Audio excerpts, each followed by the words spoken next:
Gurave Gaurachandraya Radhikaya Tadalaya Krishnaya Krishna Bhaktaya Tad Bhaktaya Namo Namah.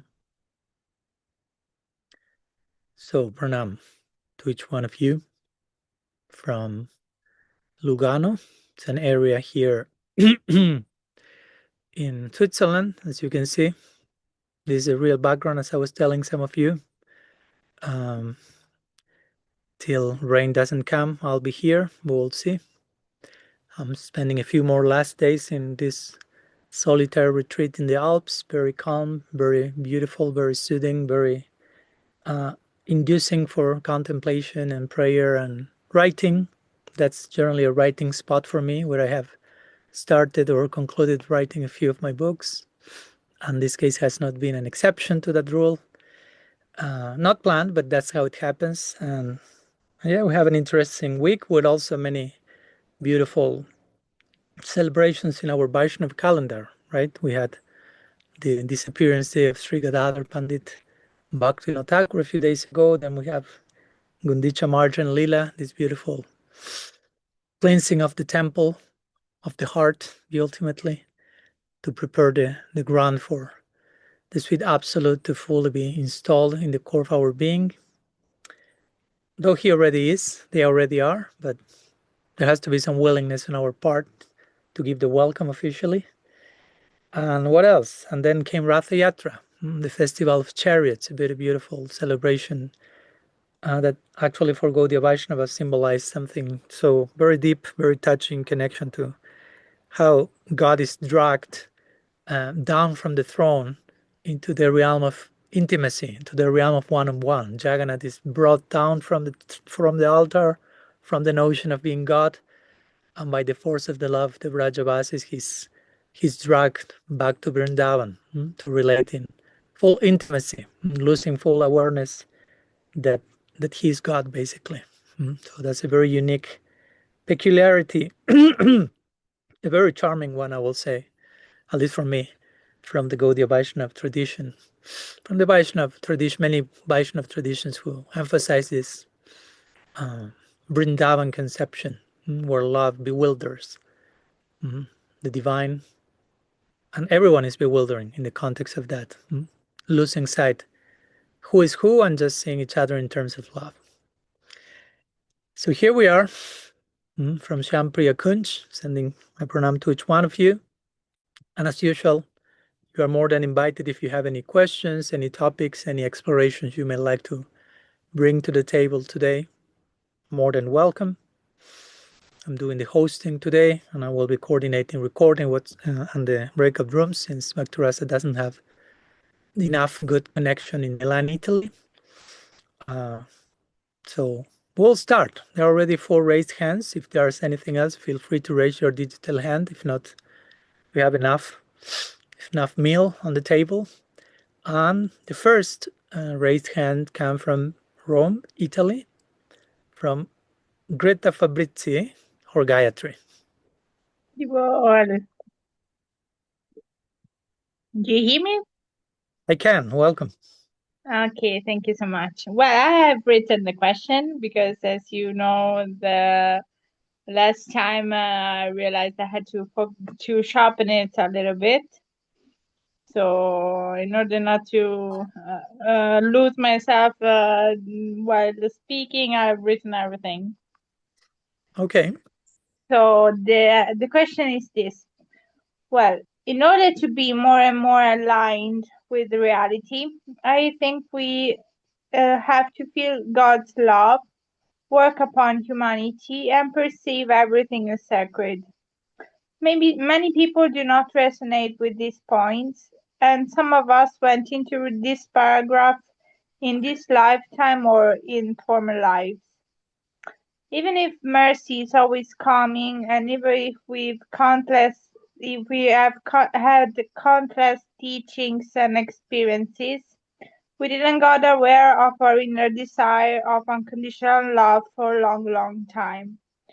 Maybe it is too personal to answer, but are there some shared dynamics in ourselves that bring our free will to shift from self-centeredness to authentic and eternal and fulfilling path of love. To be honest, Gayatri, I had difficulty following the question. Okay. Do you have the whole thing written down in digital way? Because maybe Yes. you can send it in the chat and I can read it. Because also the audio was not the best here, so I don't know if it's my connection on yours. So you can send it publicly or through a private message, and I can read it quickly, so I can really respond to the actual question and not to whatever I may have understood. Here it is. Okay, in order to be more and more aligned with reality, I think we have to feel less love, work upon to perceive.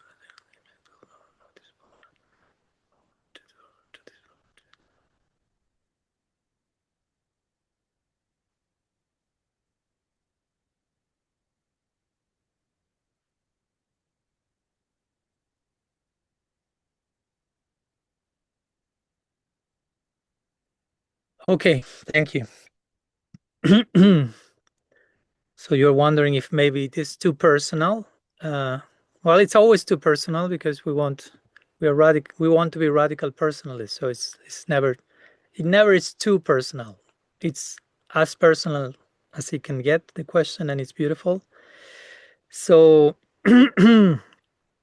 so yeah, as you mentioned in the beginning of the question, it's important to work on our humanity. It's important, and we are invited, not only in our tradition, but in other sister traditions, to see reality as sacred, to perceive gradually the presence of the sacred with capital S everywhere. Basically, it sounds easy, but it's a gradual process, a gradual awakening and restoration of vision. And of course, in the beginning, I wouldn't say people may not resonate, though someone may say I do not resonate, but I would say maybe some people have difficulty having such a broad idea. It may sound too broad for them. It may be too much like God is everywhere, everything is sacred. They may need some initial delineation between sacred and non-sacred. Or again, from the broader perspective, everything is sacred. But in the beginning, we need some boundaries, so to say, some notions of what it is this, what it is that. Because if we don't have the vision, it may be difficult for us to walk on that vision. But at one point, yeah, it becomes necessary to to shift from this black and white binary to realize at the end of the day, God is everywhere, sacredness is everywhere, and it is up to me to attune to that reality, and that becomes now my sadhana. The invitation I'm receiving to embracing my practice, right? Maybe before, the practice was about avoiding the impure and staying with the sacred, and eventually you realize everything is sacred, or have a glimpse of that, and then now your practice becomes how to actualize that vision, how to remain in that way of seeing constantly, or how to be coherent with that vision in action, in relationship. So yeah, we have all gone through these chapters, some of us more in one, some of us in others. Each one is in their own journey, irrepeatable. So of course, this is not to judge anything or anyone. Hopefully we can appreciate and understand the need for each one of these chapters for everyone. The important thing is that we do not deceive ourselves trying to live a chapter that we are not ready for yet, or that we are ready to abandon already now, right? So that's the main thing, not so much in which chapter are you, but remain in the chapter that corresponds to your current chapter of the journey. So going to the question itself. Okay, mercy is always coming. Yeah, for a long time we may have not been aware of the need for unconditional love, at least overtly, though that's ultimately the thing that we are thirsty for and looking for, though again by ignorance, if we want to use a word we misdiagnosed the landscape, and we concluded that we needed so many other things apart from unconditional love. Probably we needed everything but unconditional, or we looked for love, but not understanding that the love we need to give and to receive ultimately is of an unconditional nature. So sometimes we misdiagnose love for very conditional love, and we're not fulfilled with that, and try it again, and try here and try there with this, with that, till gradually, hopefully, we come to realize the closer we get to the principle of unconditional love, the more we find ourselves fulfilled. Like the Bhagavatam says, right? Sabai pumsam parodharmo jato bhakti radokshaya. Haituki apratihata jayatma suprasidati. Haituki apratihata jayatma suprasidati. That which gives complete fulfillment to the self is that bhakti which is ahaituki and apratihata, which is by itself, for itself. It's unconditional. Another way of putting that. So when we connect with unconditional bhakti, love, jayatma samprasidati, the self experiences total satisfaction. So that's in the Bhagavatam, right? So in that connection, the question is, well, are there some shared dynamics in ourselves that bring our free will to shift from self-centeredness to unauthentic, eternal, and fulfilling path of love? Well, yes, of course. If there wouldn't be that, there is no hope. So, and I will say, beyond whatever I may say, I hope all of us have had some glimpse of unconditional love, some hint of that, some appetizer of that. So if we had, and if you didn't have, don't feel guilty about it. But if any of us had, just go turn to that situation. No, what happened there? What touched that in you? What created a shift? And that may be the beginning of the answer, because it's not that it's just one unique formula that helps everyone to turn to this from self-centeredness to unconditional love. Each one is unique. But as I like to think, as I like to say, okay, I'm just paying attention because some drops of rain may be coming. So at any moment you may see me shifting to another room, to a room actually. So, okay, I'm waiting a few more drops till I start to see the electronic devices collapsing. Okay. Yeah, I'll have to move. 1 minute. Bear with me.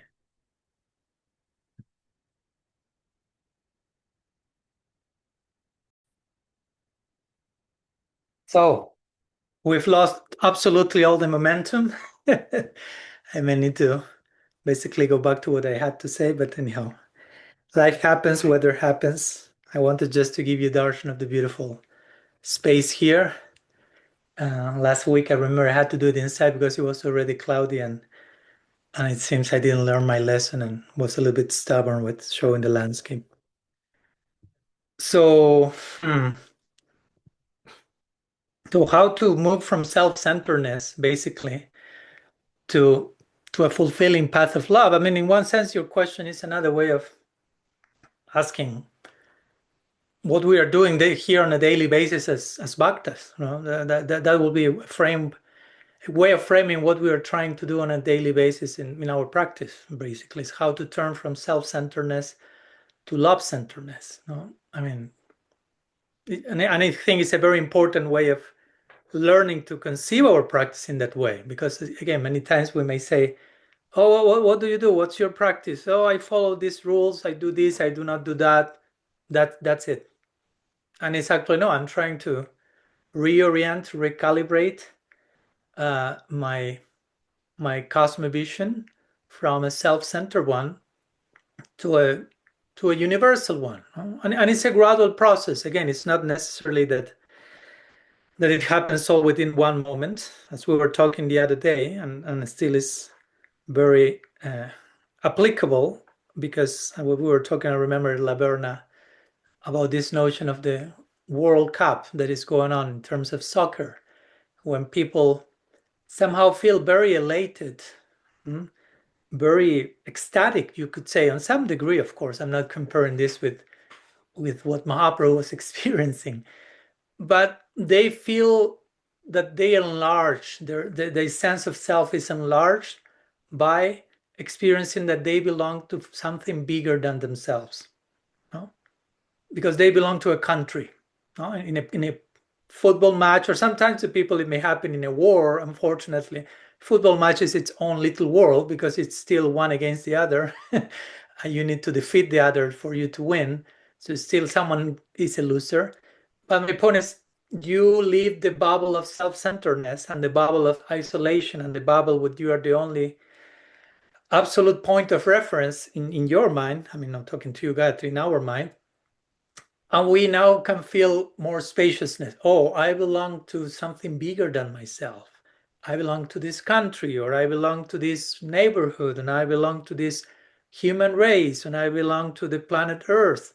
So you can see different layers of expansiveness in how we see ourselves, and how can we see ourselves in relationship to something bigger that gets bigger and bigger. And that's the ideal way to live self-centeredness, right? To have genuine experiences when you can see, as simple as that sounds, we can have a direct experience that I'm not the center of the universe. Because we go back to that place many times per day in general. Of course, we are not thinking in that way. We are not thinking I'm the center of the universe, but we behave as such. We react as such many times. We feel as such. Like, and I'm not saying that is from a place of evil. It's actually a situation very much worthy of our compassion, because the moment you put yourself as the absolute point of reference for everything, that's such an impossible burden. Self-centeredness is an impossibility. No, I think it's important to, maybe it all starts with some understanding, theoretical understanding, that actually it's not that you are the center of the universe and you have to move from the center. Nobody can be ever the center of the universe. There's already a center. That seat is already occupied from eternity. So it's an impossibility to be the center. So self-centeredness is not possible, actually. It's not possible in actuality. So it's just a fantasy. It's a forced hallucination. So sometimes we need to speak in those terms to realize, to start to dismantle, dissect the situation that be very grossly identified with. Because it may be our only point of reference. It may be the only sense of identity I was able to develop so far, for whatever reason. Again, not in order to make anyone feel bad. It's just like proper diagnosis. So sometimes we need first to decenter our false sense of self-centeredness, and try to show and to hear and to understand how actually I'm not the center, and that's such a huge relief. It's not a problem, because so far many times we feel as long as I'm in control of the situation, things will go right, which is another way of saying, as long as I'm in the center, things will go right. So, and that's exactly the other way around, because first of all, you are not in the center, you cannot be in the center, and the more you try to be in the center, things will go worse and worse. So it's very important for us to really understand how we are not the center, and how the center is a center of beauty, harmony, and love. And that's why we need to be repeatedly exposed sometimes to these narratives, so gradually we can become convinced and counteract, who knows for how long, narratives that go in the other direction, that keep sounding all day, all along, because that's the illusion that many times society in general, I want to say, not everyone, of course, but wants to feed us, the media or stuff like that. You are the center. No, everything revolves around you.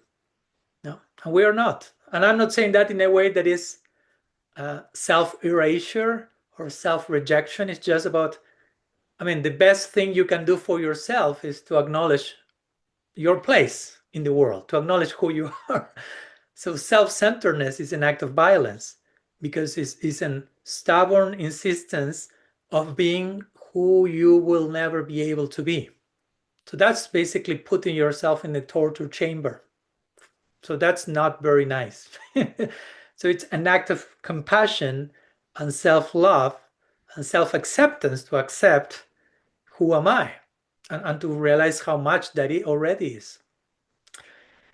So for me, that's on one side, some people that may be the most helpful thing for some to hear the things gradually, deconstruct the false narrative. For others, we may start again with glimpses like the one I gave, which is a material example. Okay, I belong to something bigger, to myself, to this country, to this race, to this group. So you get a higher taste beyond the bubble of self-centeredness. So maybe that hint will help for you to play out the implications of that and realize, oh, the bigger this gets, the better I feel. The bigger is the circle of belonging, the more fulfilled I am. So maybe at one point we start to wonder, is it possible that there is a circle of belonging that includes everyone? No? Where there doesn't need to be another, us and them. It's only us. No? That's basically what we are trying to attain in life and in our practice, to reach that circle of belonging. I mean, that circle of belonging already exists. As Father Richard Rowe will say, everything belongs. No? Already that's happening. The point is that we are not aware of that. So again, from self-centeredness, we behave in ways that do not affirm this belonging, but everything already belongs. There's not us and them ontologically. It's just a psychological delusion we are going through. So practice is about awakening to that.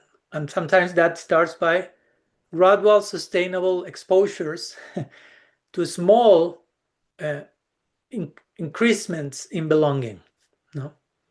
For some people, again, that can be being part of, I can recall in my own time, when I was a teenager and I went to some of my first concerts, somehow I felt part of the tribe of people in the concert. It felt like we were all there for the same purpose.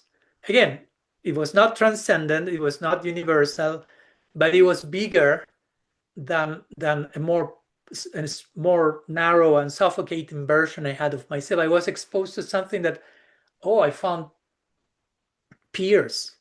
Oh, now I belong to a tribe, to a family. Satsanga is all about that. Enlarging your sense of self by realizing, oh, I belong. I'm not alone. I'm not the center. Again, that displaces this illusory self-centeredness, even without thinking about it. It's not that sometimes we need to think too much about it. Sometimes we just need to be exposed to an experience that is so powerful that self-centeredness has been just swept away by a stronger current. Or again, even like exposing to the miracles of nature. Like I'm now here contemplating the beautiful Swiss Alps, and that naturally creates in me the notion that I am not the center of the universe. Now that's a very helpful landscape to realize I'm not the center. I'm part of something bigger. Or like when you are looking at the ocean, what to speak when we are having genuine, profound spiritual, mystical experiences through prayer. I mean, so whatever works better for us, but it's healthy that we make some conscious effort to put ourselves in places and situations and relationships where we will be naturally shown that not so much you are not the center, but more like you belong to something bigger to yourself, from more positive content. But yeah, that's basically what we are all trying to do. on a daily basis, hopefully as bhaktas, are human beings, as spiritual beings, practitioners, sadhakas, however you like to call it. We are trying to gradually shift from self-centeredness to love-centeredness. It's a gradual shift. Again, it's not one act performance. It doesn't generally happen in a weekend, in a year, in a decade, but I think it's an ongoing question for all of us to ask how to be decentralized, basically, in that sense. And of course, as I say, for me personally, apart from the things I said, especially emphasizing sadhu sangha, and that's not limited, of course, to Gaudiya Vaishnava members, that's sadhu sangha, but just exposed to relationships. Satsanga means becoming attached to being honest with one another. Literally, if you play out the implications of each of these two words, satsang, that's how we're calling these meetings, right? Satsang, which is show up with the courage of being willing to be honest, seeing for who you are, seeing the other for who they are. And if we both allow that to happen, if we trust enough to allow that to happen, there will be an undeniable experience that, again, will speak volumes and far more than self-centeredness. Actually, self-centeredness is a very small, insignificant situation, though sometimes you may feel like, wow, such a big illusion and such a complex entanglement. I mean, this thing called self-centeredness. Yeah, that looks like a giant dragon and monster, as long as we do not invoke the presence of something deeper, bigger, more powerful. When you look at the dragon at the face in the context of satsanga, the dragon basically disappears. We lose sight of that because we are being exposed to something more deep. That's what Krishna says in the Gita. Param drishya nivartante, rasobarjam rasopyasya param drishya nivartante. When we are exposed to a higher taste, Krishna will say, the other tastes naturally recede. It's not that even you have to think about that consciously. So I try to make this point over and over again from different places. So we also conceive our practice in positive terms. It's not only how do I get rid of this self-centeredness? Get out, self-centeredness. Get out of here, you ugly witch, whatever. And we develop a very negative orientation to our practice, right? It's all about getting rid of the ugly stuff, so to say, or getting rid of illusion, or getting rid of that which is impossible, because again, self-centeredness is actually an impossibility for us. So it's more about expose yourself to positive experiences and narratives that clearly give you an undeniable trailer of what is greater belonging, how it feels to expand the circle of belonging. So self-centeredness is no longer necessary. So you can dispose of that like in a very natural way, like the example, though he was not speaking in these terms, but in the Srimad Bhagavatam, Dhruva Maharaj, right? In the fourth canto, Dhruva Maharaj, he's a bhakta, and at one point long story short, he wanted to have a kingdom, very big kingdom, way bigger and more powerful than the one his own father had, because there was some revengeful spirit because of some mistreatment that his father had perpetrated to him, basically. So he started to worship and pray to Bhagavan for something material, still somehow self-centered, right? Self-centered bhakti. There are degrees of self-centeredness, of course, right? It's not like just there's self-centeredness and love-centeredness. There are endless nuances in between. Sometimes there's false ego, extended false ego. It's all about me, or it's all about what is mine, what I like. So I love my car because it's my car. I love my country, of course, because it's my country. So it's not me, it's the country, but it's important just because it's in relationship to me. So there are varieties of this. And the Bhagavatam agrees, there are different ways of bhakti. Almost nobody starts practicing pure bhakti. Most of us start practicing mixed bhakti, and gradually it's getting more and more refined and polished. So Dhruva Maharaj is one of those examples. He prayed for material blessings. I want this kingdom, and I want this opulence, and I want this and that. I'm motivated by some form of anger and revenge spirit. So, which is not the right. It's not the ideal way to pray to God and practice bhakti. But the Bhagavatam shows that to normalize. Well, sometimes we show up from that place also. At least you show up, right? Again, Krishna says in the Gita, Artha Jignasura Artharti Jnani Chavartarshava. Now, at least you are worshiping me, looking for money, looking for knowledge, for fame, but you're coming to me. And eventually, of course, Dhruva is exposed, following what we were talking, to a greater circle of belonging. He has darshan of Krishna, of Bhagavan, Vishnu in this case, and he realizes, oh, what's this? This is bigger, right? This experience, that experience makes him feel so bigger, so deeper, so more fulfilled and wholesome. And even when Bhagavan fulfilled all his desire, here's your kingdom, here's your power, here's your everything you wanted. He no longer was thinking about that. He was just thinking about what he experienced when he saw God. And then there are so many prayers where he's mentioned things like, I thought I was praying for the high good thing, and then realized that was a few pieces of broken glass on the floor, kingdoms and this and that, in the sense of it was all related to me. But now that I realized that the world does not revolve around me, and by seeing you, I can see me belonging in a bigger circle. Oh, that's the higher taste. But again, he needed to have a certain experience to have the aha moment, right? To have the click. And again, there's not only one click. There's not only one aha moment. Therefore, there's not only one experience necessary. We need a succession of them.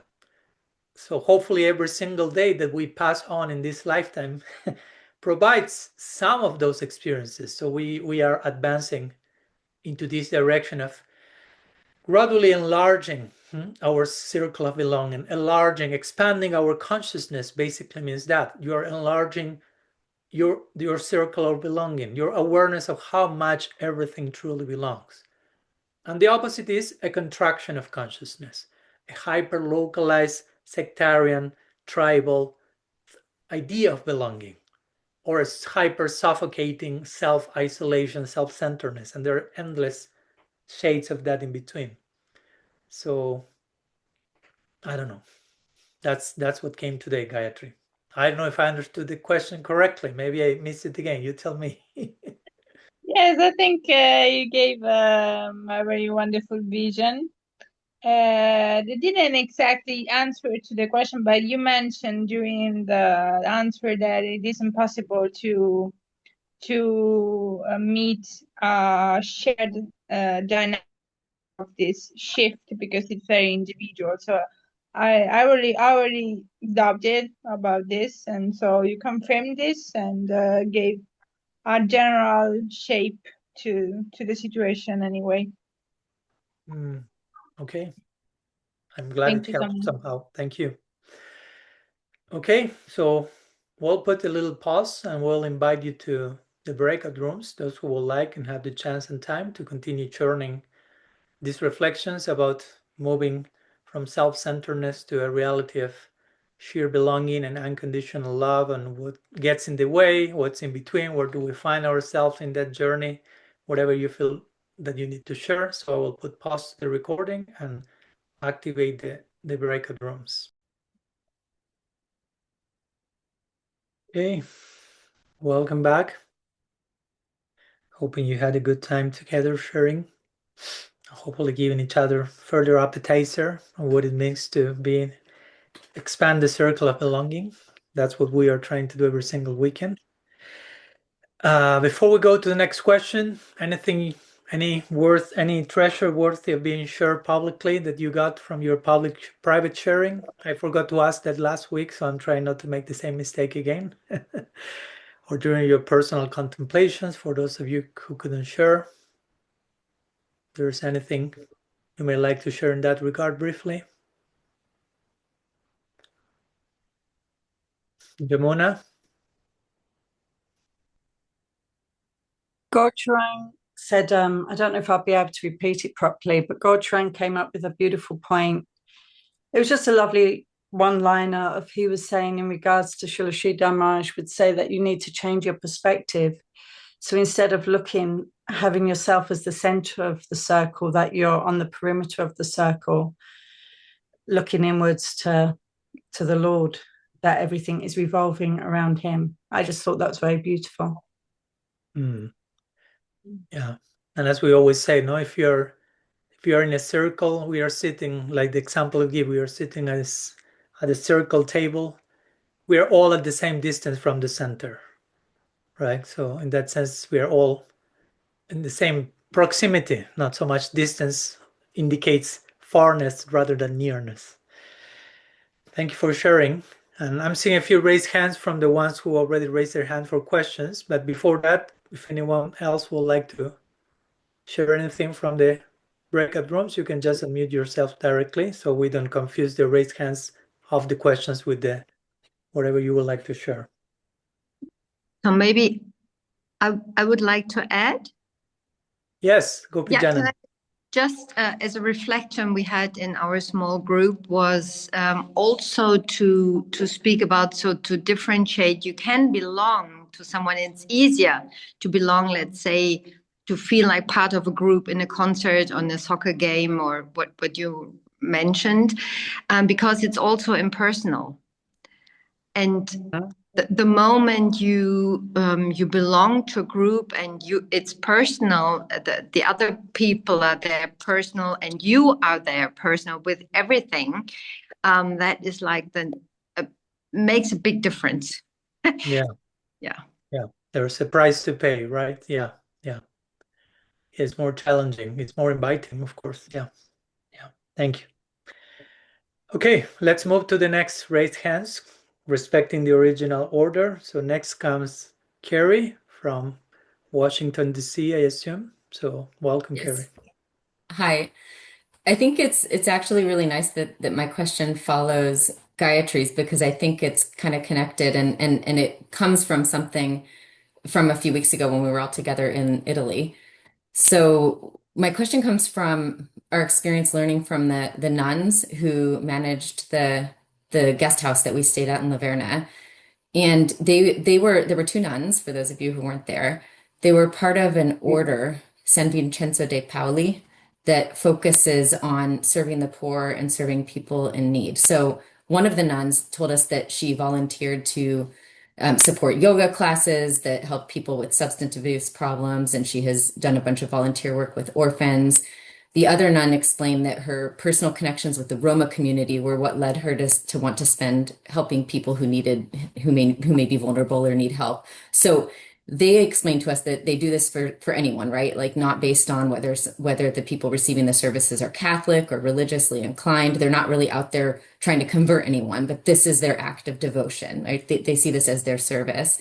And I really don't hear much focus on this kind of thing in our circles. I mean, we know, of course, that pure devotees are kind to everyone, and that must mean everyone, not just people within the so-called devotee community. But otherwise, for the rest of us who are not pure devotees, trying to find our way in devotional service, I just don't hear a lot about the things we do as part of the broader human community beyond the Gaudiya Vaishnava community as being part of our service. And in fact, it's often kind of downplayed, right? It's characterized as karma yoga or material pious activities or things like that. So I wanted to know, is there a role for treating the things we do outside the so-called devotee community as a devotional practice in a way that's not an afterthought? You know my answer to that question, Carrie. You've read Radical Personalism. We've talked in Washington, D.C. about this. But I appreciate the question, of course, which gives me a chance of, repeating things that are worthy of being repeated, because as I agree with your question, these things are not emphasized enough. Sometimes, at least in some circles, again, I don't like to say, like, Gaudiya Vaishnavism is only one thing and everyone emphasizes exactly the same thing, because it's not like that. And it's the same with Christianity or any other group, right? You may go to Christian places where they're all, hermits, and they are not interacting with society at all, no? And they are praying, and that's their service to society, which is very different, in one sense, very different on the outside of how it may look to be there with the poor or with the one in need. And I wouldn't say it's one is better than the other. It's just different ways of serving, as long as the proper understanding is there and nobody's feeling any superiority, inferiority complex. It's, for me, all a complementary teamwork. But I agree, and that's why I remember Radical Personalism. I dedicated a few sections, especially chapter on activism. I remember we had part of our conversation with Hari Kirtan Prabhu in my Free Radical podcast was also in connection to involvement in society, which again doesn't need to be for everyone, but there should be a place for that in a way that it's not seen as inferior, so to say.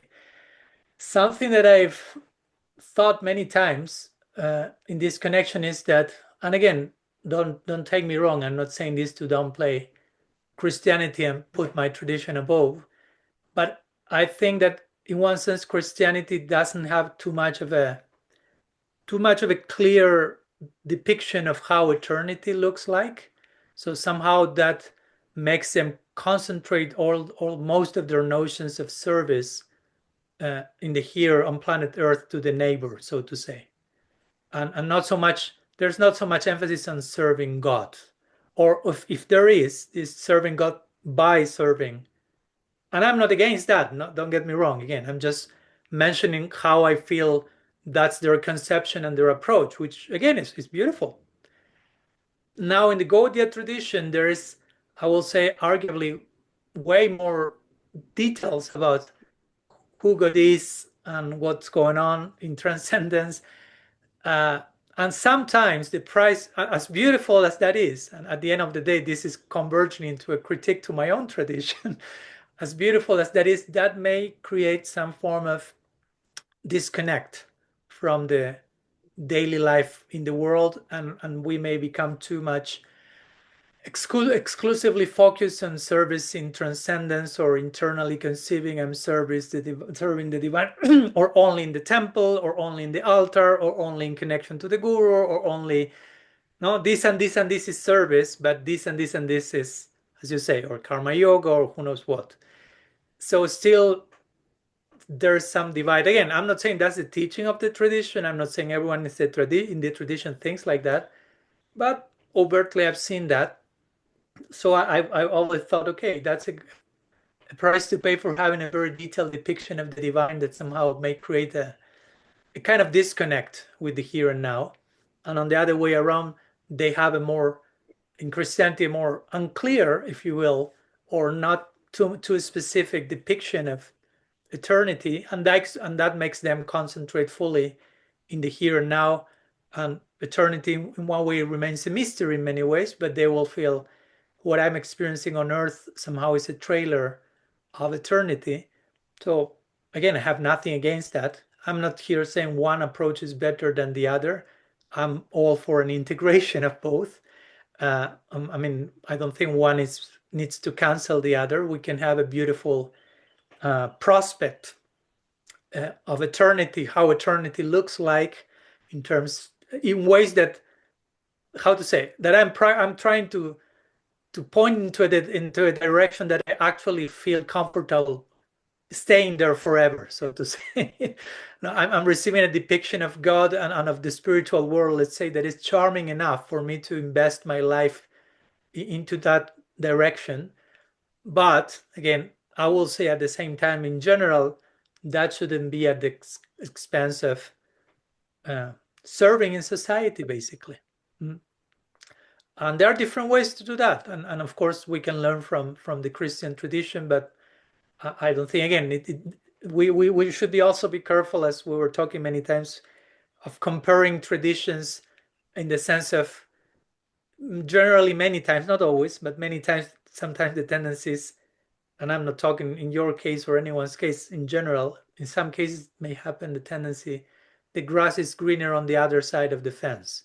So sometimes we tend to appreciate what the other is doing and compare and think, oh, they are doing better than us, which may be true sometimes.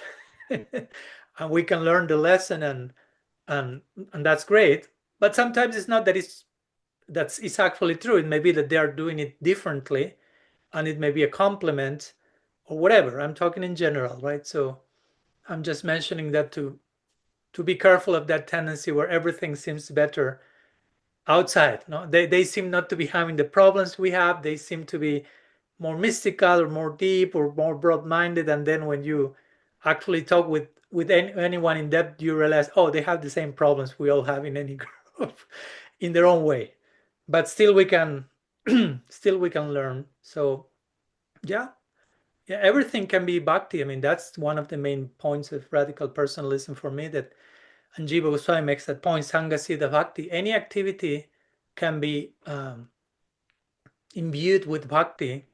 So I don't need to, to limit myself to this and this and this and this is bhakti, is love, is service, and everything else is entangling me in the karmic network, so to say. If I'm doing with the right conception, and there are so many verses in the scripture speaking about honoring everyone, serving everyone, many activities related to welfare work in society. Of course, at the same time, to be honest, there's this distinction, because you can do all those things, and those things cannot be bhakti, right? You can be a very pious person and be an atheist, and it's fine. I'm not condemning that person. I'm just saying there's this difference between just sattvic pious action and spiritual action. Now the problem is, when we are doing a spiritual action, we may forget that those pious things can be done as part of my spiritual action with the proper orientation. It's not like, oh no, that's not spiritual, that's pious only. I'm creating that divide. But from a proper spiritual perspective, everything belongs. Going back to the previous topic, everything can be part of it. But the other, so you will find all the things. People who are very pious, very engaged in society, but have no spiritual interest to some degree, at least. Some other people who are very much into spirituality, but still in a very dualistic way, creating this divide, and still being a little bit dysfunctional as to how to relate to society. And hopefully a third option, which is people who are genuinely interested in spirituality, and because of that they can understand spirituality doesn't need to exclude any of these other expressions of social welfare, social justice, and this or that, so many forms it can take. So it can all be part of the equation. And yeah, probably we are not talking enough about that yet. We are gaining momentum, and we are trying to normalize some of those themes. And I can understand that for some people that will resonate more than for others. Again, it's fine. There is variety. As long as we do not totally cancel or exclude some of these possibilities, they do not belong, again. And we give ourselves and each other permission to explore their own life and spirituality, how it's aligned with their nature, with their call. And I trust that if we are all sincerely doing that, despite we will not be engaging all of us in the same thing at the same time, which is not possible, we will each other cover the different bases, so to say, hopefully in a complementary way, understanding that all of those are equally valid phases of how bhakti looks like. So I don't know if that somehow serves your exploration, Carrie. Yes, it did. And it's that third bucket that I think is really interesting, right? So the one where spiritually inclined people are interested in how that connects to what they're doing in society. So yeah, thank you. Yeah, thank you. Thank you for your question. And of course, again, we don't need to receive permission from anyone to to do those things that we feel called to do in the concept of bhakti, so we shouldn't limit ourselves to until and unless, just to give an example, Swami Padmanabha doesn't tell me officially that I can do that, then I won't do that. Just to give an example how someone may think. It doesn't work that way, right? So I will say that whatever we are sharing now naturally gives permission for each one of us to do our own exploration. Yeah. Thank you, Carrie. Okay, let's go for a moment to another breakout room for a few moments before continuing with the next question. I will put pause to the recording. Okay, welcome back, you all. Wishing you had a spacious gathering and sharing for further reflection, bearing each other witness and accompanying the unfolding of the journey.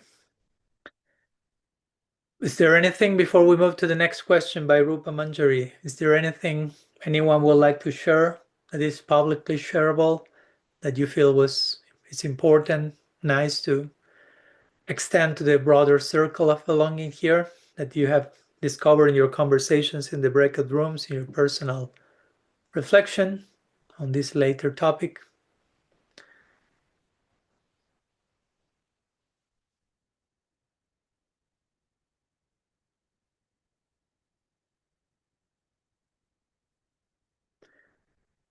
Silence sometimes is the best answer. No problem. Just doing my part and my homework and trying to be a good boy, inviting you to share your insights. Let's continue with the next raised hand from Rupa Manjari. So you're invited to unmute yourself.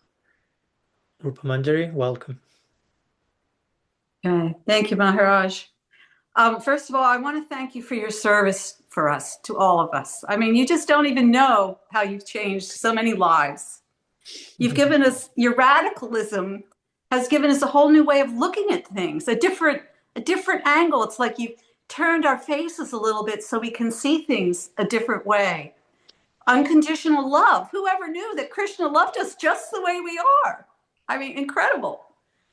He knew that all along. Well, he knew that, but we didn't know it. And our unlimited potential, especially like at this point in my life where I'm getting towards the end point, that I still have all this unlimited potential in this life, let alone the future. I mean, it's just so much hope.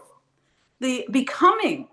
I mean, it's the whole evolution of love of both for Krishna and us. It's just a really, thank you so much. That's all I can say. But okay, so my question.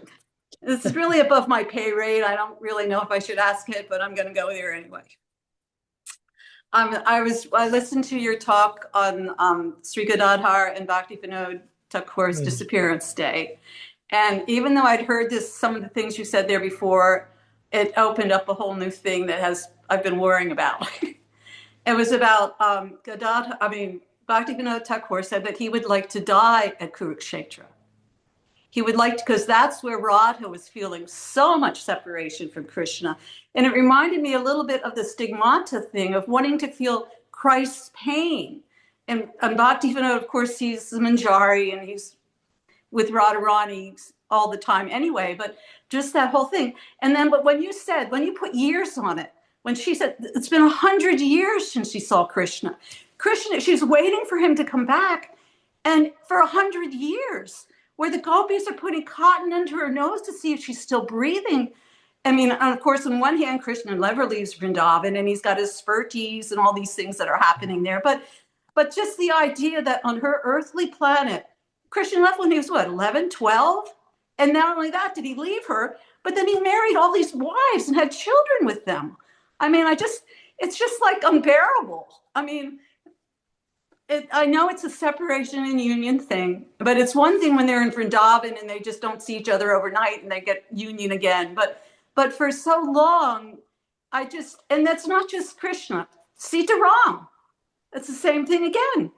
The separation, when he banishes her when she's pregnant with his children.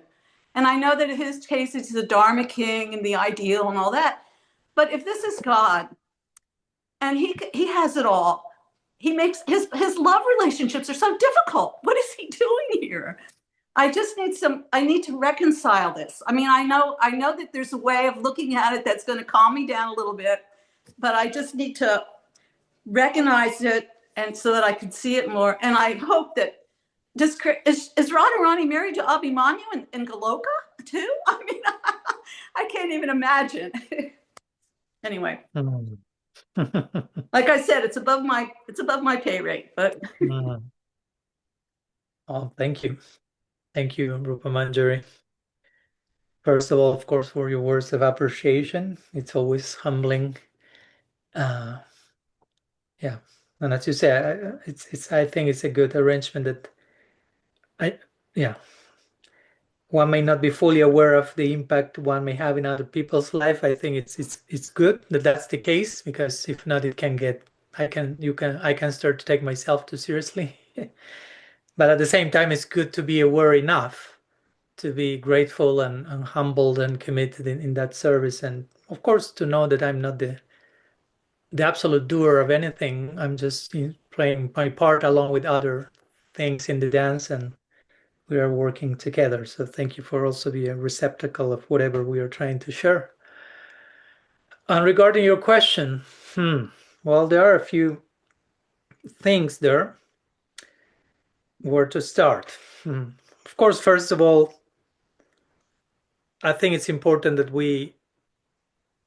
I appreciate that you start saying this about my pay grade.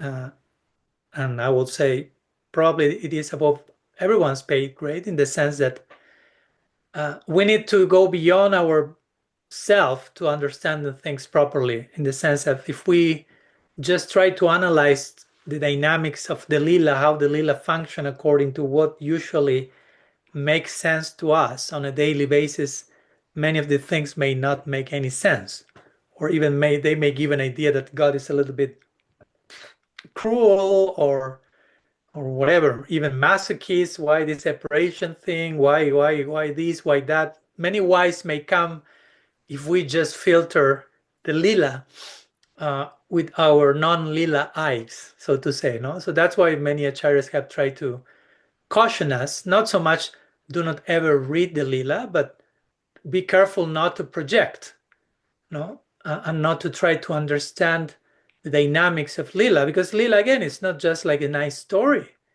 Lila is the way love moves, right? Lila basically is interaction between Bhagavan and his devotees. Let's put it that way in brief terms.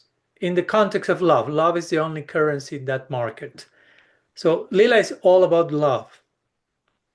So that's how love moves. And love, for that, we need to understand the nature of love. And as I try to say a few words in evolution and divine love, since you referred to that also in the beginning. And love, in one sense, creates its own necessity, right? Love creates fulfillment, but paradoxically, love creates a need for more love, not for more of something else, because there's nothing else. When you learn to love, you realize there's nothing else beyond this. But inside this, there's no limit to how much love can be loved. So that creates its own thirst, its own paradoxical holy dissatisfaction. And therefore, the dynamics of the lila, which again, it's all about the movement of love, is fueled by this union and separation back and forth. And of course, from the outside lenses, some of these dynamics of separation may seem tragic, may seem extreme, may seem cruel, may seem like too much. But we have to not forget what's going on the inside, what's going on beyond what we are perceiving. And then you have all these endless statements in Shastra about how what seems like deadly and horrible, it's absolutely filled with bliss. Like Krishna-das Kaviraj Goswami, for example, says in Chaitanya Charitamrita, Bahya Biswa Jalahai Bhitari Anandamai Krishna Preme Adhuta Charit. So he's describing, you mentioned Krishna and Radha, and you mentioned Sitaram. And again, we didn't go to Mahaprabhu. But we are speaking about Krishna and Radha, right? Separation, these 100 years of separation, whatever Radha experiences separation from Krishna, and as you gave the example, she's in the 10th. There are 10 stages of separation, and the 10th one is mriti, which means death, which doesn't mean you die, but you feel like dying in separation from your beloved. But you do not die because you know, if I die, my beloved will not be happy with that. So somehow or other, I managed to stay alive. Imagine that type of criterion, right? Like, I cannot continue to live in separation, but somehow or other I will manage to continue living, because if not, I will cause pain into the heart of my beloved. No? So again, this is beyond our pay grade, at least beyond mine. We can, of course, still hear about the things and hopefully be charmed by them, as aspirationally, like feel, oh wow, this is so high, so deep, so long term, but at the same time so charming and so noble idea. It makes sense in its own way of making sense. It makes perfect sense. Yes, love must be like that. Perfect love should express like that. So this separation of Radha from Krishna, and again, let's not be partial. It's not that Radha is separated from Krishna, she's suffering in separation from Krishna. Krishna is equally suffering in separation from Radha. It's not like, I mean, if you read, I don't know, you mentioned, okay, Krishna went to Dwarka, he got married and had children, so he seems to be having a better time, that Radha bordering death at every single moment. But we'll read in Bhagavatamrita how Krishna is like dreaming about the gopis and crying and calling them and desperately and somehow getting married to these queens in Dwarka, because somehow they resemble the gopis and they give him some hint of who the gopis are, and all the different things. Of course, all these queens are expansion of the gopis, so let's not forget all these type of interconnections. It's not entirely separate, but both are suffering in separation from each other. At the same time, the suffering is sweet. We don't worship masochist gods. Their suffering is sweet. It's increasing the love for one another.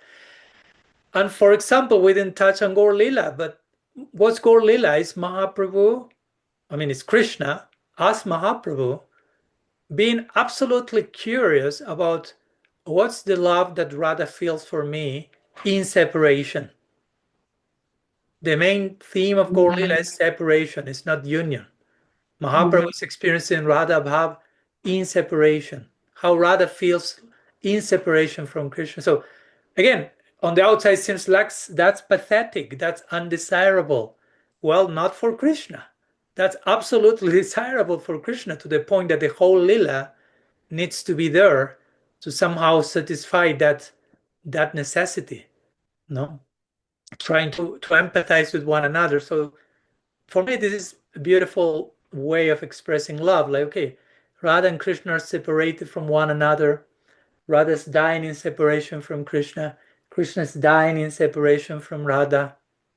We have these two poems that Rupa Goswami wrote, Hamsaduta and Udab Sandesh, right? So Hamsaduta is the Swan Messenger, which is a poem in which Radha sends a message to Krishna through a swan. And it's convey how Radha is feeling in separation from Krishna. And then Udab Sandesh is a message from Krishna sent through Radha, through Udab, to convey how Krishna is feeling for Radha. No? So I will say that Rupa Goswami made these two compositions to balance the equation, so we understand these two sides of the divine are experiencing separation from one another. And again, even if we feel too partial about, no, but Radha is suffering more, look, Krishna, he's having such a great time in Dwarka, so to say, which I try to explain he's not, in certain ways. Of course, again, it's not that he's not having a great time in the ways we are thinking. He's suffering separation, as you say. At the same time, he never leaves Vrindavan. At the same time, there's multidimensional. Krishna never leaves Vrindavan and constantly manifests to the Brajavasis on a daily basis in that union in separation. And that's why many acharyas will say that at one point Krishna, when he was outside of Vrindavan, and I need to use quotation marks, he felt, I don't know if it has any purpose for me to return to Vrindavan, because they are so absorbed having spurtis of me all day long that they already seen me. So they may not notice my arrival or different criteria. So maybe if I come again and they actually realize that I came, they will be so terrified about the possibility of me leaving again. So many considerations that Krishna Acharyas mentioned, Krishna is having in his mind. And many will conclude that Krishna didn't go during that time, trying to prevent further heartbrokenness to the Brajavasis. And remember, this is a paradox of being God. I mean, Krishna loves the Brajavasis, but he has so many devotees outside of the Brajavasis, and he's trying to fulfill all his duties. So that's what Krishnadas Kaviraj Goswami paraphrases Krishna in the 4th chapter of Adi Lila. Like Krishna tells to the Gopis and Radha, you only worship me. You're exclusive in your dedication to me. But I'm divided because I have so many devotees. So I give myself to all my devotees, to you as well, but to so many others. But in relation to you and me, you are all only focused on me. And again, that's the reason for Gaur Lila. Krishna wanting to pay back somehow that depth of love on top of experiencing what Radha feels for him in separation. As tragic as it may seem to us, those 100 years or whatever, Krishna is absolutely empathic with that, and he feels, I want to experience that so I can also understand better what Radha feels, how I can properly honor that.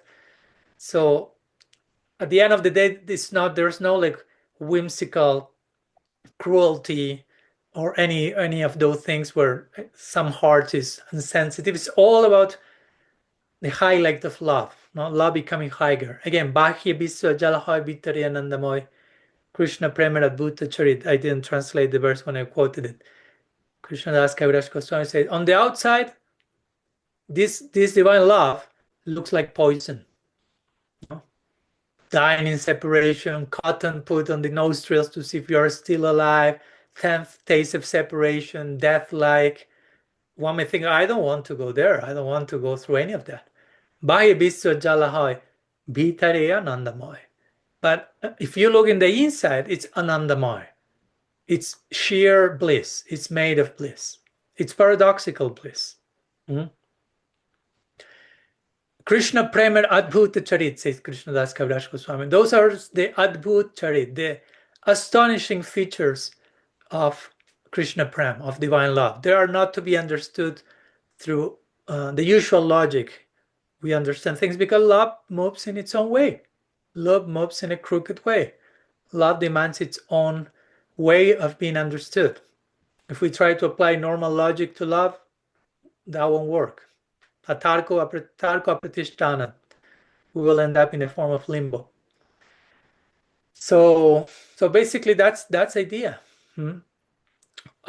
It's all about love. It's all about dedication to love. And Radha will never complain. Rather, whatever happens, and this is the main point, at least that may help us as sadhakas to appreciate all this. Whatever is happening in all these instances that we are going through, it's only increasing the love in all sides. Krishna is leaving Vrindavan, Krishna is staying in Vrindavan, Krishna is doing this, Krishna is doing that.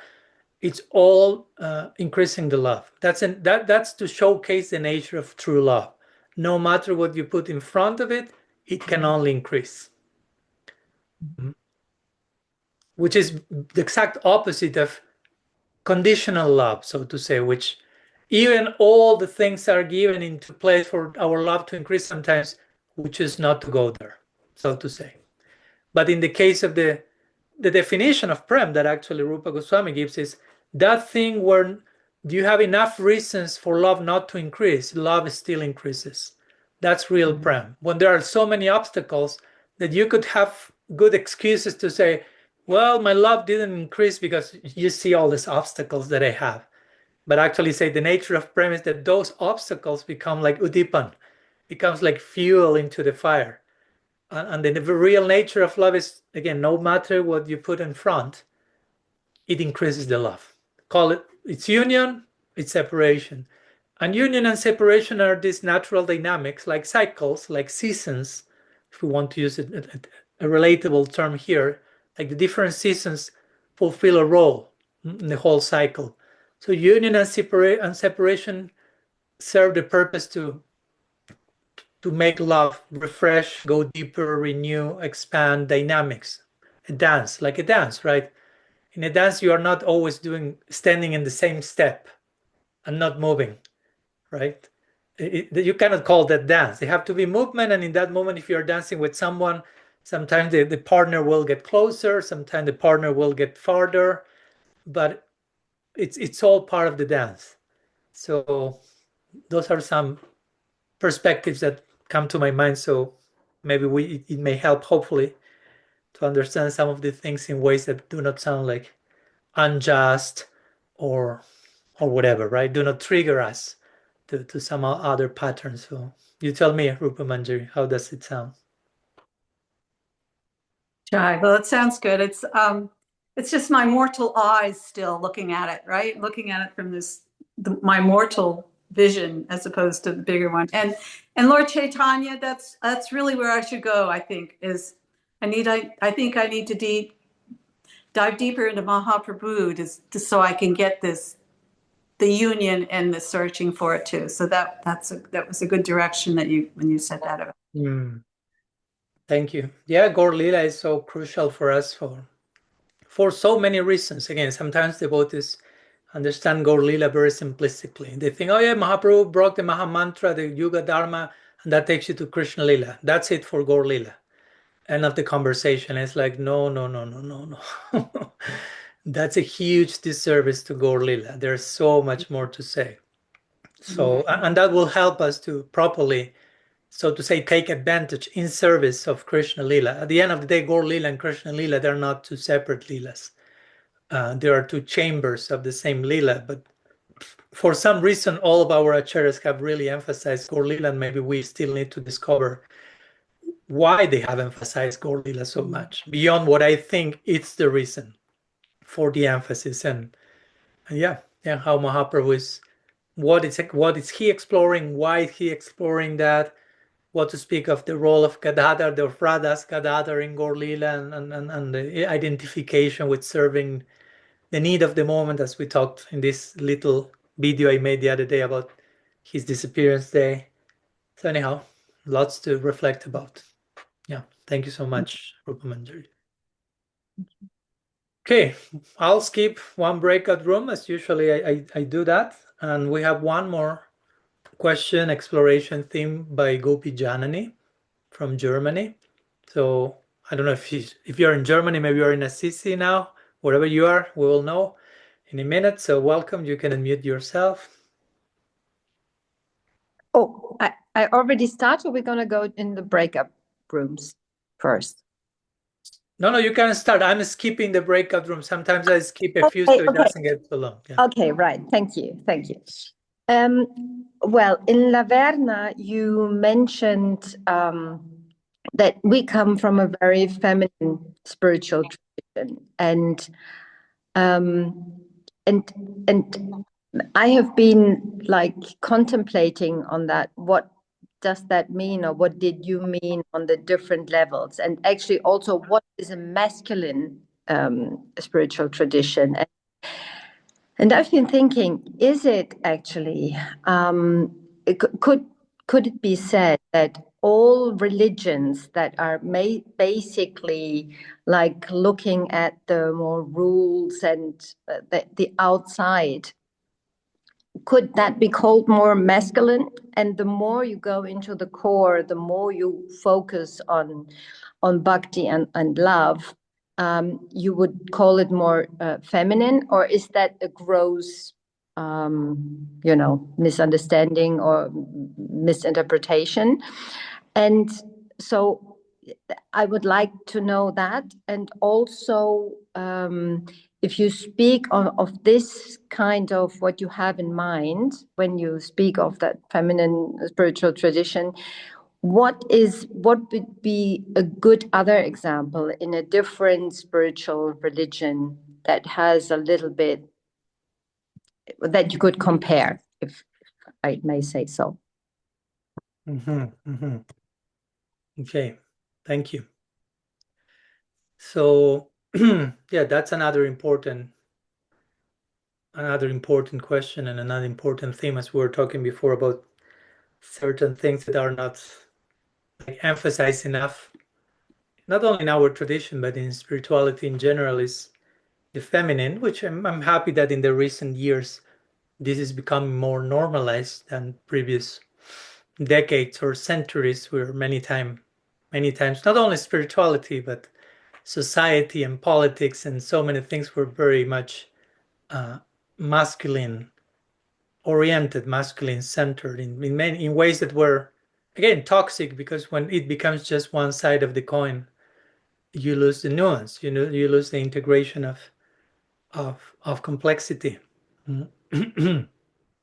Everything is about proper balance of polarities, right? Radha and Krishna is that, not to reduce them to an archetype, but in one sense, Radha and Krishna are divine masculine, divine feminine, and we have those two dimensions in us as well, feminine and masculine. So we have to properly dance with them. That's a beginning, at least, way to honor, to serve Radha and Krishna. No, it's not the same as say, okay, you are in the lila and this identity serving the divine couple, but a good way to start to do that from a realistic place as a sadhaka is, okay, how do I integrate my feminine and masculine dimensions?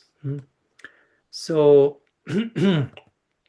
I agree that feminine dimension is many times not so explored.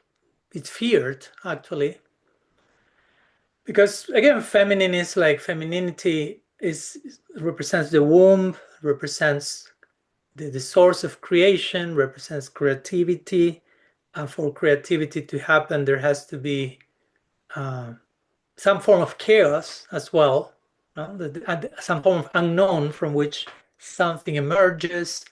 So the feminine is very at home with all that if it's properly integrated, and the masculine needs to expose itself to that dimension, because if not, becomes too rigid, to suffocating. Now, as you mentioned, and I agree, a spirituality that is too much emphasizing rules and regulations, and order and structure, it's too masculine, so to say. Again, I have nothing against masculine, I have nothing against feminine.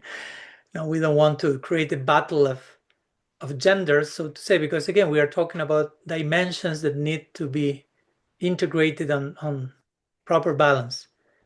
So yeah, that's how it looks in a spiritual tradition or group. Those who are not so much working on the feminine side, there will be too much leaning toward absolutism, too much certainty, fixed answers, everything predictable, everything in boxes, all the perfect answers to everything, no place for uncertainty, no need for that, no need for doubt. We have the perfect things, it's like this, like that, that's it. There's no need to think in terms of development and unfolding and expansion. It's what it is, and you take it, and that's a magical formula, done. So at the end of the day, that can become too suffocating, that can become, I won't go into, of course, details and names and examples, because I don't think I need, because I think we all have been exposed to that, both in Gaudiya tradition or other traditions, but that's still going on in many places, right? Like rigidity, tribalism, fundamentalism, sectarian spirit, like some of the posts I shared, I think yesterday, from Bhaktivinoda Thakur, like the sectarian mentality, or you dress differently, you use a different mark in your body, you are singing in this language, and you are compartmentalizing reality and putting everything into tidy boxes. That's masculine, too much, not healthy masculine. dysfunctional one that needs to control too much. So that ends up becoming, that's how you end up having a totalitarian regime, a dictatorship. I don't know, a Holocaust. That was an excess of masculine energy. Too much control, too much wanting to control how everything looks, a particular race, a particular purity in people, and this has to be eliminated so we keep the proper things in place. It's an overdose, so to say, of toxic masculinity, but it takes that form, like excessive certainty and control. It becomes suffocating, of course. I'm not saying that we don't need some of that. Of course we do. We need some structure, some order. No, I mean, I wake up in my day generally. We need some order. We need to have some certain idea how they may unfold, knowing that so many things will happen that were not in our control. But sheer chaos may be equally bewildering. No? So an excess of feminine content, so to say, where everything is unknown and mystery, it may be too much, right? So we want a balance of both. That's for me how speaking in terms of spirituality, how healthy spirituality looks. I'm reminded of a particular way of how Father Richard Rohr will speak, and he will use these two figures from the Christian tradition, but we can all relate to that in one way or another with our particular tradition. He will speak about the priest and the prophet. So the priest is more the one who is keeping the order, no? Keeping the order, the place, the rules, the things how to be. No, someone needs to do that, because there's always people who need that type of discourse, who need like a formulaic approach, like this is like this is like that, no need to think more than that, this is it, this is the box, this is the formula. And the prophets are the ones who will disrupt the order that the priests are taking care of.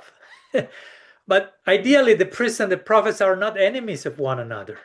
That's another important point, because if sometimes that's the real problem. The real problem is not that there are only priests or only prophets, is that the priests many times feel threatened by the prophets, or that prophets, they do not understand the need for priests. I mean, the need for order. No, that's my point. Whether you call it priest or prophet, right?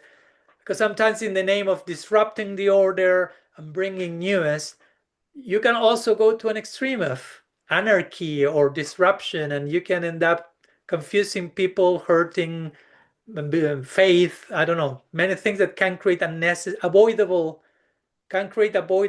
chaos. So, but in the name of disrupting the order, you're like, we have seen that many times, people being dissatisfied with a certain, even socially speaking. Okay, I do not agree with certain things, how they're going socially. So that I bring a disruption to that, but in a way that creates a new problem rather than creates healing, that creates integration. So I think, again, it's important to have all those things. People in any community preserving certain structures and ideas and tending to the needs of, for example, a newcomer who will need something more simple, something more formulaic, some more black and white notions in the beginning. If you become too nuanced, it's like, no, imagine if you try to explain to your 3-year-old boy something in super nuanced way, the boy will look at you like, what are you talking about? Why you're so complicated? No, making it more simple, please. So then you give some black and white, it's like, oh, thank you, that's great. And the boy is in ecstasies, and you as an adult are like, that's totally dissatisfying, that explanation. But that person needed that. So it's important to acknowledge there is a genuine place for a higher degree of order and structure, but at the same time, we do not end up worshiping that box. We understand its purpose, but also we need to understand when it's when one has outgrown that chapter and something new needs to be brought to the table. So I think, like a priest, again, going back to the priest prophet analogy, a priest okay, may be his service or a guru. We can say a guru or a Brahmin or a temple president. Use the word you want. It doesn't matter. But there are peoples in charge of order and structure and institution and managerial stuff, and they need to keep the thing working together. And again, it's okay. But I think as long as they don't lose sight that at one point there is the need for a prophet, there is the need for disruption, there is a need for new thinking, there is the need for things collapsing to be born again, there is a need for crisis. So as long as they know that all those things are also necessary and welcome, there's no problem to them keeping order and structure. When they lose sight of that, then as they start worshiping the order and the structure as the deity itself, and then you have a form of idolatry, basically. And that becomes more and more narrow-minded and suffocated, and you end up with a cult. And again, in the same way, those prophets should be trained. Now, Father Richard Rose said we should have a ministry of prophets. Now, like people are trained to become proper disruptors, like to disrupt order for the right reasons. Again, not for the sake of disruption itself, but as a service.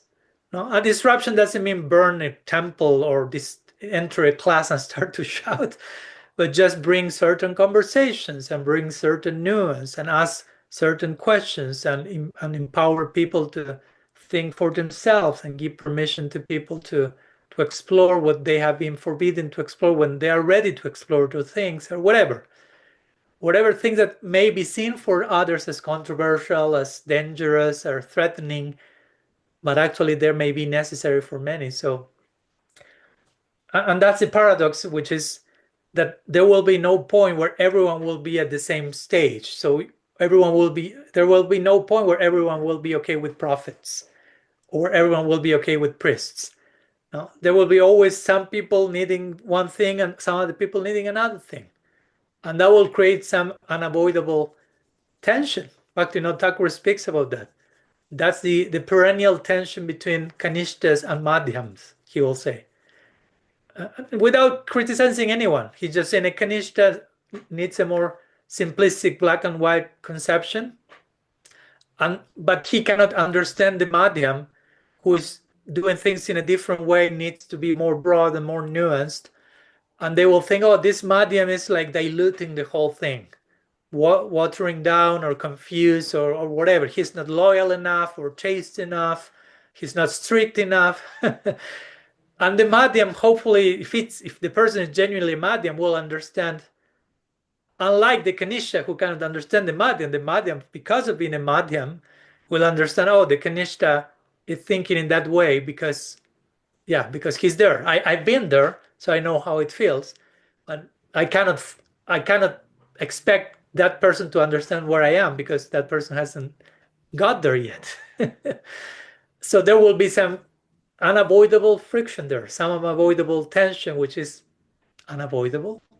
But hopefully we can navigate that without that being creating any bigger conflict, so to say. So that's the art of community and communication and empathy and learning to understand each other, even if we cannot understand each other. At least hopefully, I don't know, if the ideal scenario will be if a kanishta is thinking, oh, that madhyam is so broad and nuanced, not so loyal, chaste.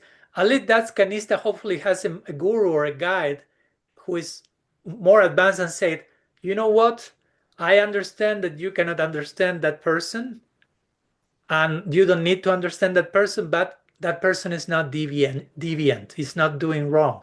It's just in a chapter that now is not your moment to understand. Eventually you will understand. Don't pay attention in that direction. Now you will get disturbed. At least the ideal scenario will be that. So the kanishta do not continue like thinking, criticizing that person. Sometimes that happens, sometimes that doesn't happen. So, and we find that in all traditions. So I think going back to the feminine masculine dichotomy, femininity brings more spontaneity, more connection with experience, with more openness to discovery and mystery and being okay with the unknown, more emphasis on creativity, on connection with one's emotions and embodiment. So I think all that is very necessary to balance a toxic masculinity that can get up too much entangled from the neck up, overthinking certain things and disconnecting from what's happening from the neck down, so to say, from certain rigidity. So at least those who are leaders of any religious community, I will say, should be properly trained or prepared to have these parts in them integrated at least to some healthy degree.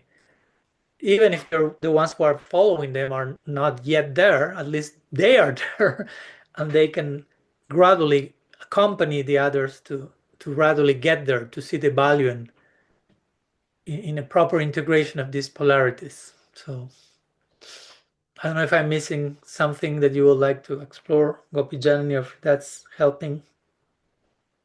Well, no, I thought that was a very nice and broad explanation of also the two parts, how to integrate them. What is still open, but you don't need to, I'm aware of time, also this question of this other religion and more the mystical traditions inside. And if you have like, similar system traditions that can be explored for us that have a similar approach. The audio was cut at times, so I'm not sure if I fully understood the question. You were asking me about religions which had their mystical side. Yes. So because my impression is that all religions, when we talk about, even when we talk about Christianity and so, we always have this framework, the bigger religious structure and institution, and then you have the mystics that are the spiritual revolutionaries. And I wonder if this, and I think there all the mystics and all the different traditions meet. There is the core, where it's the same, or where it's being met. And my question was, if you had like another, even in Islam or so, a similar approach also to this feminine side, what you meant. Okay, thank you. Yeah, I'll respond briefly because of time consideration, but yes, of course, there's, as you properly said, we have all these main traditions like Christianity, Islam, Judaism, Hinduism, to use a very generic, broad term, and so on. And in everyone, you find this like more institutional religious structure, and majority of practitioners doing that more from a social religious perspective. And then you have the mystics. No? So in Islam, you have the Sufis. In Judaism, you have the followers of the Kabbalah. In Christianity, you have so many Christian mystics, and the same in our tradition and other Indic traditions, Sanatana Dharma traditions. Again, you will find those who are just practicing their religion for money and home and fortune in this world, and others who are really interested into having an actual experience, right, of the relationship with the divine.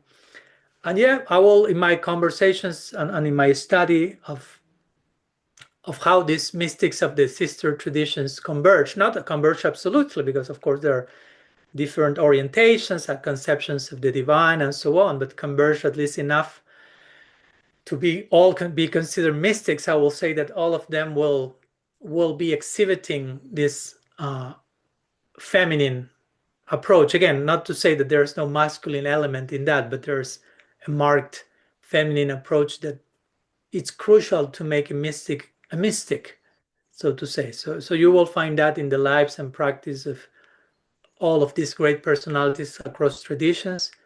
And I've had, in my personal experience of sharing with people from those traditions, yeah, you can feel that they're healthy people that are at least trying to integrate properly these dimensions.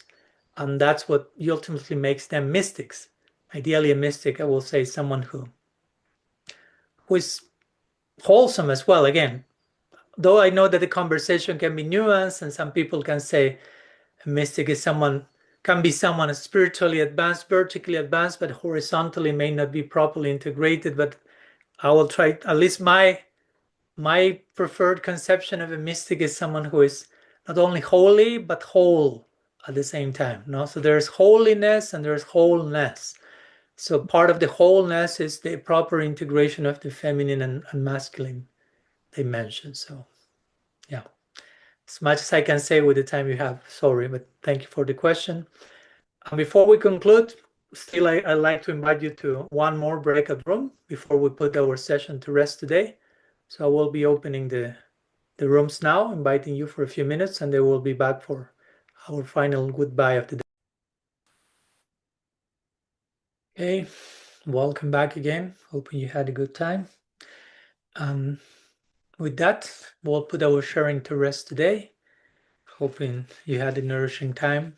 Grateful for that, for your presence, for your questions, and looking forward to meeting you soon. I will be confirming during the week, but I'm not so sure if I will be able to be next Saturday because we'll be having a intense retreat in Ananda Dham. Over there, we'll be having many lectures, and of course, the idea is to record them and share them. And probably Saturday evening, it may be not possible. So I will let you know. But if not, again, part of love is the dynamics of separation. Union and separation. I will be letting you know. Meanwhile, may you have a blessed closing of the week, beginning of the next one. Sriman Mahaprabhu ki jai, Sri Harinam Prabhu ki jai, Gaur Bhakta Vrinda ki jai, Gaur Pramanand Hari Bol.